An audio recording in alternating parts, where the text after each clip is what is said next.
একসময় গাজীপুরের কালিয়াকৈর উপজেলার বিভিন্ন গ্রামের ডোবানালায় এবং খালে-বিলে জাতীয় ফুল শাপলার সমারোহ ছিল দেখার মতো।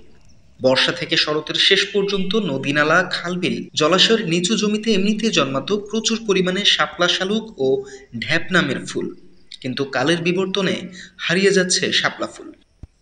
আমাদের জাতীয় ফুল শাপলা। আগে ডোবানালা, খাল, বিল সব জায়গায় শাপলা ফুল দেখা যেত। লাল শাপলা, সাদা শাপলা। এখন সাদা শাপলা দেখাই যায় না, খুব কম। আর লাল শাপলা কিছু কিছু জায়গায় দেখা যায়। বর্তমানে গ্রাম বাংলায় বিভিন্ন খালে-বিলে অতিরিক্ত পুকুর খনন, কৃষি জমিতে স্থাপনা নির্মাণ, অতিমাত্রায় নিচু জমিতে কীটনাশক ব্যবহার করা এবং জলবায়ুর পরিবর্তনের প্রভাবে দিন দিন বিলুপ্তির পথে শাপলা ফুল ও ঢ্যাপ।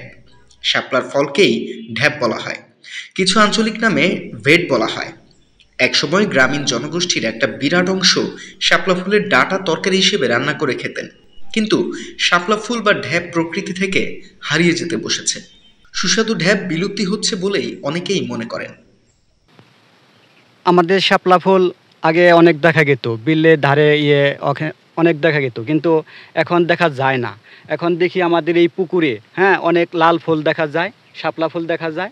আমরা এই শাপলা ফুলকে রক্ষার স্বার্থে, ঠিক আছে, আমরা সরকারের কাছে আবেদন জানাই